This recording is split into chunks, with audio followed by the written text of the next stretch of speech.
ಪುರಿ ಜಗನ್ನಾಥ ಯಾತ್ರೆಯಲ್ಲಿ ಕಾಲ್ತುಳಿತ ಸಂಭವಿಸಿ ಇದೀಗ 500ಕ್ಕೂ ಹೆಚ್ಚು ಜನ ಭಕ್ತರಿಗೆ ಗಾಯ ಆಗಿದೆ.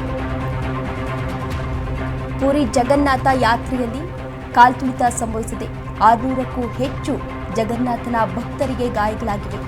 ಯಾತ್ರೆ ವೇಳೆ ಜಮಾಯಿಸಿದ್ದ ಲಕ್ಷಾಂತರ ಭಕ್ತರು ಹಲವರ ಸ್ಥಿತಿ ಇದೀಗ ಗಂಭೀರವಾಗಿದೆ. ಚಿಕಿತ್ಸೆಯನ್ನು ಕೊಡಿಸಲಾಗ್ತಾ ಇದೆ. ದೇಶ ವಿದೇಶದಿಂದ ಪುರಿಗೆ ಆಗಮಿಸಿದ್ರು ಭಕ್ತರು. ಕಾಲ್ತುಳಿತ ಸಂಭವಿಸಿ ಇದೀಗ 600ಕ್ಕೂ ಹೆಚ್ಚು ಭಕ್ತರಿಗೆ ಗಾಯಗಳಾಗಿವೆ. ಪುರಿ ಜಗನ್ನಾಥ ಯಾತ್ರೆಯಲ್ಲಿ ಕಾಲ್ತುಳಿತ ಸಂಭವಿಸಿದೆ.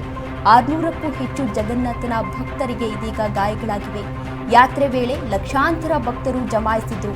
ಹಲವರ ಸ್ಥಿತಿ ಇದೀಗ ಗಂಭೀರವಾಗಿದೆ. ಕೆಲವರನ್ನ ಆಸ್ಪತ್ರೆಗೆ ದಾಖಲಿಸಿ ಇದೀಗ ಚಿಕಿತ್ಸೆಯನ್ನ ಕೂಡ ಕೊಡಿಸಲಾಗ್ತಾ ಇದೆ. ಒಡಿಶಾದ ಪುರಿಯಲ್ಲಿ ನಡೆದಂತಹ ವಾರ್ಷಿಕ ರಥಯಾತ್ರೆಯ ಸಂದರ್ಭದಲ್ಲಿ ಭಗವಾನ್ ಬಲಭದ್ರನ ರಥವನ್ನ ಎಳೆಯಲು ಭಾರೀ ಜನಸಮೂಹ ಮುಂದಕ್ಕೆ ಬಂದ ನಂತರ 600ಕ್ಕೂ ಹೆಚ್ಚು ಭಕ್ತರು ಇದೀಗ ಗಾಯಗೊಂಡಿದ್ದಾರೆ.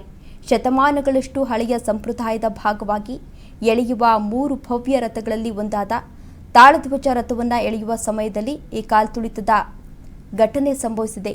ಲಕ್ಷಾಂತರ ಭಕ್ತರನ್ನ ಆಕರ್ಷಿಸುವ ಈ ಉತ್ಸವವು ಜಗನ್ನಾಥ ದೇವಾಲಯದಿಂದ ಗುಂಟಿಚಾ ದೇವಾಲಯಕ್ಕೆ ತನ್ನ ಸಹೋದರರಾದ ಬಲಭದ್ರ ಮತ್ತು ದೇವತೆ ಸುಭದ್ರಾ ಅವರೊಂದಿಗೆ ಸುಮಾರು 2.5 ಕಿಲೋಮೀಟರ್ ದೂರದಲ್ಲಿರುವಂತಹ ಗುಂಡಿಚಾ ದೇವಾಲಯಕ್ಕೆ ಭಗವಾನ್ ಜಗನ್ನಾಥನ ಪ್ರಯಾಣವನ್ನು ಸೂಚಿಸುತ್ತದೆ.